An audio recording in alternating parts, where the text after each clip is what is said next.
नमस्कार मंडळी मालिका आता एका जबरदस्त अशा टर्निंग पॉईंटवरती आलेली आहे. ज्या क्षणी आता इथे ऐश्वर्या आणि जानकीने शर्वरीची सगळ्यांसमोर पोलखोल केली आहे आणि तिने कशा पद्धतीने विक्रांतला मारलं हे जेव्हा तिने आता सगळ्यांसमोर आणले त्यावेळेला ह्या शर्वरीचा स्वतःवरचा संयम सुटलाय आणि या शर्वरीने सगळ्यांसमोर जानकीवर सपासप असे वार केलेले आहेत आणि त्याच्यामुळे आता सगळ्यांनाच खूप मोठा धक्का बसलाय. आता नेमकं हे सगळं कसं घडलंय, काय घडलंय, सगळं काही सविस्तर पाहूया मंडळी. पण त्याआधी जर तुम्ही आपल्या चॅनलवर नवीन असाल आणि चॅनलला अजूनही सबस्क्राईब केलं नसेल तर चॅनल आता सबस्क्राईब करून घ्या, म्हणजे मालिकांचे असेच येणारे रोजचे नवीन व्हिडिओज आणि नवीन अपडेट सगळ्यात आधी तुम्हाला आपल्या चॅनलवर पाहायला मिळणार आहेत. तर मंडळी, आपण आता कालच्या भागामध्ये पाहिलं होतं की जानकीने या शर्वरीला सगळ्यांसमोर एक्सपोज करायला आणलेलं आहे आणि ती सगळ्यांसमोर आता सांगत असते की शर्वरी वंश आपल्या सगळ्यांना फसवतात. आपल्या सगळ्यांना त्याने जी स्टोरी सांगितली होती ती सगळी स्टोरी रचून सांगितली होती, खरं सत्य हे नाही आहे. तर मंडळी, आता ही शर्वरी जानकीने जेवढे आरोप केले ते सगळे खोडून काढण्याचा प्रयत्न करते आणि म्हणते की तू ना हे सगळं मुद्दाम करतेस, मुळात तुला मी इथे राहते ना तेच बघवत नाही आहे आणि म्हणून तू ही सगळी नाटकं करतेस. जानकी म्हणत असते की शर्वरी वंश मी हे सगळं काही उगाच बोलत नाही आहे, मुळात तुम्ही आमच्या सगळ्यांशी खोटं बोललात. तुम्ही कोर्टामध्ये जी काही साक्ष दिली आहेत आणि जे काही सगळं सांगितलं ते सगळं सगळं सगळं खोटं होतं.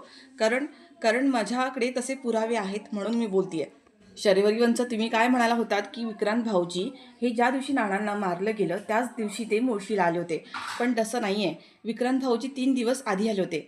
म्हणजे हे बघा, विक्रांत भाऊजींनी नानांना मेसेज केले त्याच्यामध्ये त्यांनी असं सांगितलंय की ते म्हणत होते की शरू ही वाया गेलेली आहे, ती मला आणि नाना तुम्हाला सुद्धा फसवतीये, ती राहुलच्या प्रेमात पडली आहे. हे विक्रांत भाऊजींनी स्वतः नानांना सांगितलं होतं आणि त्यानंतर नानांना भेटायला त्यांनी तिकडे बोलवलं सुद्धा होतं. नाना मुळशीवरून निघाले सुद्धा होते, पण ते मुंबईवरून रिटर्न आले.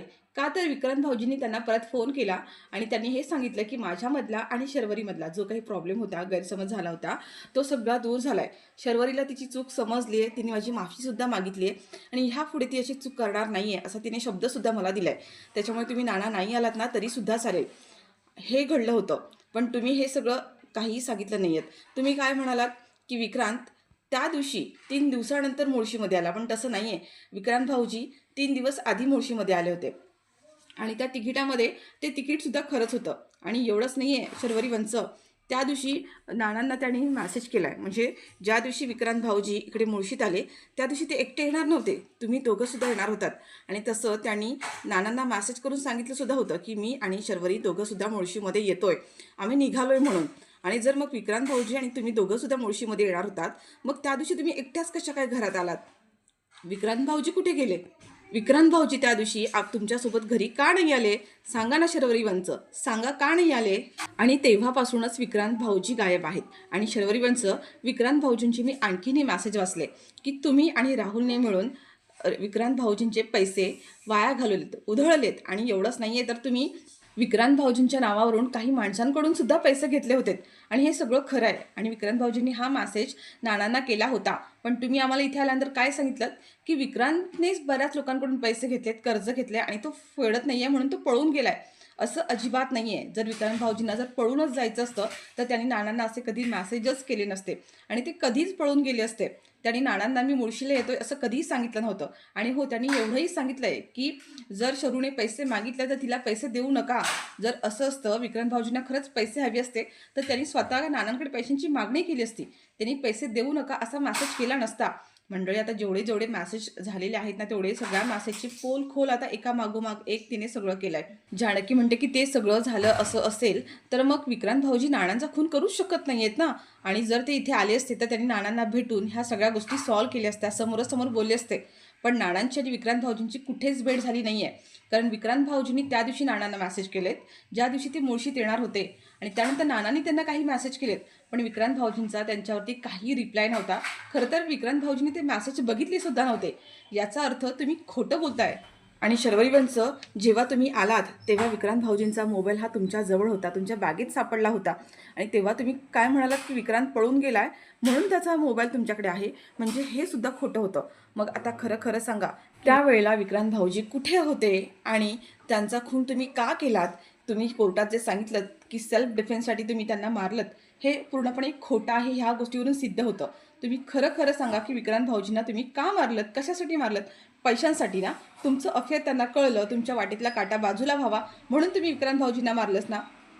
आता धडाधड ही जानकी आरोप करत असते आणि बाकीचे आता सगळे म्हणतात, जानकी अगं काय म्हणतीयस तू? सुमित्रा सुद्धा म्हणते, जानकी तू काय बोलतेस? त्यावर आता ही जानकी म्हणते की आई मी खरं तेच बोलतेय, कारण हे सगळे मेसेज मी स्वतःच्या डोळ्याने वाचलेत या मोबाईलमध्ये, म्हणून बोलतीये. शर्वरी वंश आपल्या सगळ्यांना फसवतात, खोटं बोलतात. त्यांनी कोर्टामध्ये जी काही स्टोरी सांगितली ना, ती सगळी स्टोरी त्यांनी रचून सांगितली होती. आणि मंडळी आता त्यानंतर शर्वरी म्हणते की आई तू हिच्यावरती विश्वास ठेवू नकोस, हिचं डोकं फिरलंय. अगं ह्या ऐश्वर्याच्या नादाला लागून ही काही बोलतीये.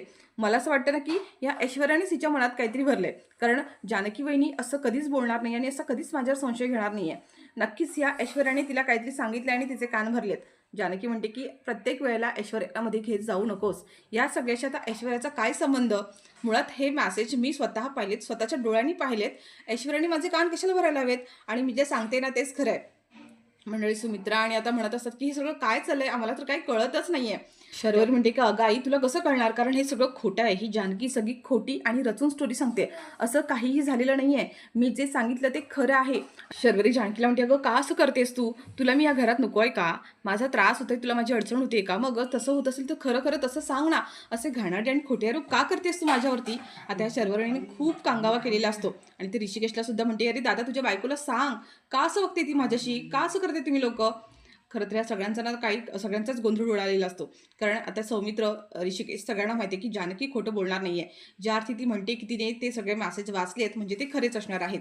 आणि ही जी शर्वरी जो काही ओव्हर ॲक्टिंग करते ना, त्याच्यामुळे आता ऋषिकेशला सुद्धा कळतंय की शर्वरी आपल्याशी खोटं बोलतीये, नक्कीच काहीतरी खोटं बोलतीये. मंडळी आता ही शर्वरी त्याला सारंगला म्हणते अरे तुझ्या बायकोला काहीतरी सांग. सतत त्या जानकीचे कान भरत असते आणि आता सुद्धा तिनेच तिचे कान भरलेत म्हणून ही जानकी असे आरोप करते. त्यावर आता ही ऐश्वर्या लगेच म्हणते की प्रत्येक वेळेला तुला मला मध्ये का घ्यायचं असतं? मी जे बोलतेय ते खरंच आहे आणि मला तिची कानवरी भरायची काही गरज नाही आहे. आणि काय खोटं बोलतेय? जे पुरावे सापडलेत त्याच्यावरूनच बोलते. जे मॅसेज जानकीने ह्या मोबाईलमध्ये वाचलेत ना, तेच मॅसेज मी माझ्या स्वतःच्या डोळ्याने वाचलेत. आणि शर्वरी एक नंबरची खोटारडी आहे. तिने विक्रांतला जे काही मारलंय ते सेल्फ डिफेन्ससाठी नाही मारलंय. तिला स्वतःचं अफेअर लपून ठेवायचं होतं, तिला पैसे हवे होते आणि राहुलसोबत लग्न करायचं होतं, म्हणून तिने हे सगळं खोटं बोलले. आणि ह्या दोघांनी राहुल आणि शर्वरीने मिळून हा सगळा प्लॅन केलाय, प्लॅनिंग करून हे सगळं केलंय. एक नंबरची शातीर मुलगी आहे ही. मी तुम्हाला सगळ्यांना आधीच सांगत होते की हिच्यावरती विश्वास ठेवू नका.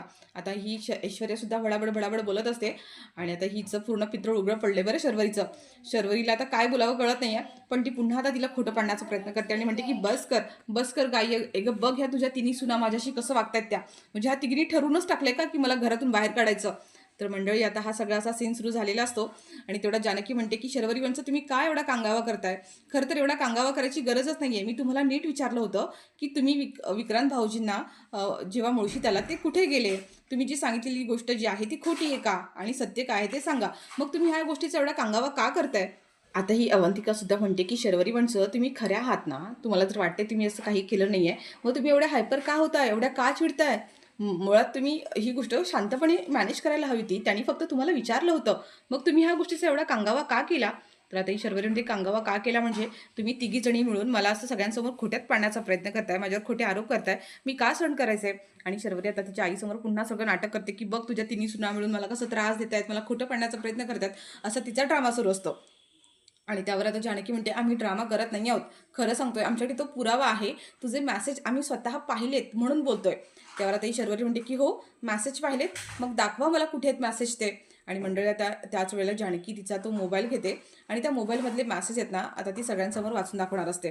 आता सगळेजण त्या जानकीकडे लक्ष असतं सगळ्यांचं की जानकी खरंच मेसेज वाचून दाखवणार आहे. तर आता अवंतिका म्हणते की जानकी वहिनी तू ते मेसेज सगळ्यांना वाचून दाखवच, म्हणजे तेव्हा सगळ्यांचा या गोष्टीवरती विश्वास बसेल. तेव्हा ऋषिकेश सुद्धा म्हणतो की जानकी हो, जर तुला असं वाटतंय की शर्वरी खोटं बोलतीये, तिने हे सगळं आपल्याला फसवून सांगितलंय, खोटं सांगितलंय, तर मग तुझ्याकडे जे काही मेसेज आहेत ते आम्हाला सगळ्यांना दाखव, आम्हाला पण बघू दे. जानकी म्हणते की हो मी तुम्हाला सगळ्यांना दाखवतेच. आणि आता ऐश्वर्याकडून ती मोबाईल घेते आणि ह्या सगळ्यांना आता मेसेज ओपन करते ना मोबाईलमध्ये आणि त्याच क्षणी ती बघते तर मोबाईलमध्ये जो मेसेजचा फोल्डर आहे तो पूर्णपणे रिकामा असतो. मंडळी जानकीला खूप मोठं सरप्राईज मिळालं, म्हणजे शॉकिंग झाली ती. आणि ही शर्वरी तिच्याकडे एवढ्या ॲटिट्यूडनी बघत असते कारण तिला आधीच माहीत असतं की तिने ते मॅसेज डिलीट केलेत. आता जानकी मोबाईलमध्ये बघते आणि म्हणते की काय झालं, हा मॅसेज का सापडत नाही आहेत, हा इनबॉक्स असा रिकामा का झाला आहे? त्यावर ही आता लगेच म्हणते की काय झालं, मॅसेज गायब झाले, उडून गेले, मॅसेज गायब झाले. आता शर्वरीकडे लगेच ही जानकी बघते आणि तिला कळतं की म्हणजे हे सगळं ह्या शर्वरी वंचनीच केलेलं आहे. शर्वरी म्हणते की काय झालं जानकी, दाखवतेस ना मेसेज वाचून सगळ्यांना, दाखव ना मग. त्यावर आता ही ऐश्वर्या लगेच तिच्या हातातून मोबाईल घेते आणि ती सुद्धा त्या मोबाईलमध्ये आता बघत असते. मोबाईलमध्ये बघते तर मोबाईलच मध्ये मेसेजेस नाही आहेत. ऐश्वर्या सुद्धा म्हणते की मेसेज कुठे गेले, मेसेज तर मोबाईलमध्येच होते. आता मंडळी सगळ्यांनाच मोठा धक्का बसलाय. तर आता ही लगेच शर्वरी म्हणते की कसे मिळणार तुम्हाला मेसेज, आता तुम्ही असं कांगावा करणार की मेसेज मोबाईलमधून कोणीतरी डिलीट केले, गायब झाले. पण मुळात मेसेज हे मोबाईलमध्ये असतील तर तुम्हाला दिसतील ना, म्हणजे मुळात होते तरी का. मोबाईलमध्ये कोणताही पुरावा नसताना, कोणतीही मेसेज नसताना तुम्ही असे घाणेरडे, खोटारडे आरोप माझ्यावरती केलेतच कसे? तर मंडळी इथे जानकी, शर्वरी आपलं सॉरी ऐश्वर्या आणि अवंतिका तिघीसुद्धा सगळ्यांसमोर तोंडावरच पडल्यात. कारण त्यात काहीच मेसेज नाही आहेत. पण त्यांच्या बोलण्यात तथ्य आहे. कारण आता जानकी म्हणत असते की पण आम्ही जे बोललोय ते अक्षरशः खरं आहे. आणि हो, मोबाईलमधून मेसेज कुणीतरी डिलीट केलेत कारण मेसेज हे मोबाईलमध्येच होते. जानकी ऐश्वर्याला म्हणते की ऐश्वर्या काय झालं? अगं मोबाईल तुझ्याकडेच होता ना. आता ऐश्वर्या म्हणते की हो, मी मोबाईल फक्त अगं चार्जिंगलाच लावला होता, दुसरं काहीच केलं नव्हतं. आता या तिघींनाही कळलंय की मेसेज हिनेच केलेत आणि आता ही खूप मोठा कांगा करत असते परत शर्वरी आणि म्हणत असते की बघितलं तुझ्या तिघी सुद्धा मला खोटं पाडण्यासाठी सगळं खोटं खोटं रचून सांगत होत्या. आई बघितलंस का, आता आहेत का त्यांच्याजवळ मेसेज? नाही आहेत ना, मग कसा विश्वास ठेवायचा याच्यावरती.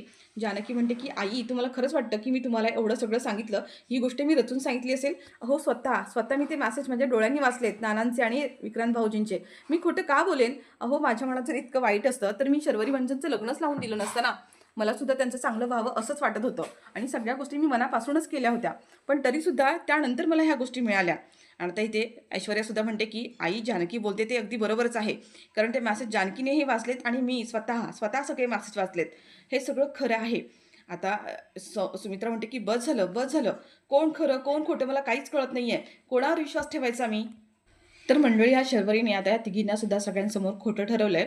आणि इकडे आता ही शर्वरी आहे ना, ती रूममध्ये येऊन राहुलला म्हणत असते की बघितलंस मी ह्या लोकांच्या ना एक पाऊल पुढं आहे. आणि मंडळी आता इकडे गंमत म्हणजे ह्या ऐश्वर्याने ह्या दोघांच्या रूममध्ये एक मोबाईल लपून ठेवलेला असतो. म्हणजे हे लोक काय बोलतात ते तिला रेकॉर्ड करायचं असतं. आणि नेमकं तेच झालंय. आणि आता ही शर्वरीने स्वतः कबूल केलंय, ऐश्वर्याच्या रूममध्ये जाऊन तिने स्वतः तो मोबाईल आणलाय आणि त्याच्यातले सगळे मेसेज तिने स्वतः डिलीट केलेत. आणि हे आता ऐश्वर्याला समजलेलं आहे.